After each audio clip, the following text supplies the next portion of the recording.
अस्सलामुअलैकुम रहमतुल्लाहि वबरकातुहू। अज़ीज़ तुलबा व तलबात, इस्तकबाल है आपका जेड के डिजिटल स्कूल में। प्यारे बच्चों, हम देख रहे हैं ब्रिज कोर्स का 40वां दिन।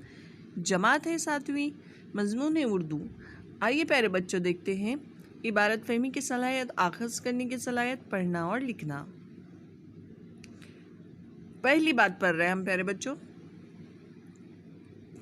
इस तस्वीर में आप क्या देख रहे हैं कि एक बच्चा बिस्तर पर लेटा हुआ है। पलंग के एक तरफ इसकी माँ बैठी है। इसके हाथों में दवा की शीशी है। आपको अंदाज़ा हो गया होगा कि माँ अपने बीमार बेटे को दवा पिला रही है। बीमार बच्चों को वक्त पर दवा देना, दूध, मौसम्बी का रस पिलाना, कपड़े बदलना, बिस्तर ठीक करना जैसे काम वालिदा के सिवा अच्छे तरीके से कोई नहीं कर सकता। इन सारे कामों को हम तीमारदारी कहते हैं। सबक तीमारदारी यानी प्यारे बच्चों बीमार की देखभाल करना। सबक पढ़कर अंदाज़ा हो जाता है कि तीमारदारी आसान काम नहीं है।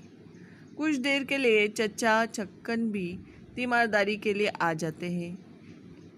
उस दौरान उनसे जो अजीब हरकतें सरजद होती हैं उन्हें बड़े दिलचस्प अंदाज में पेश किया गया है। चचा और चची के बीच होने वाली नोकझोंक भी काफ़ी दिलचस्प है।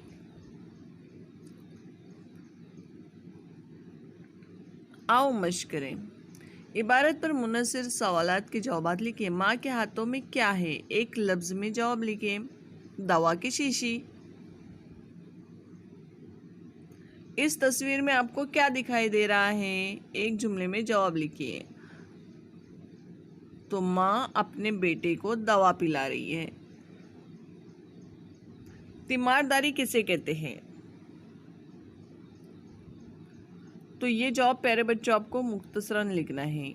यानी बीमार की देखभाल करना, बीमार को वक्त पर दवा पिलाना, वक्त पर खाना खिलाना, उसके कपड़े बदलना, बिस्तर ठीक करना, इन सारी चीज़ों को हम तीमारदारी कहेंगे। आओ तख़य्युलाती बनिए। मज़ीद अदबी मुतालिया करने के लिए इन वेबसाइट का इस्तेमाल कीजिए। तो चलिए प्यारे बच्चों, आपको अभी इसके जवाबात लिखना है, अपने टीचर को फ़ोटो निकाल के सेंड करना है। हम मिलते हैं आपसे अगली वीडियो में।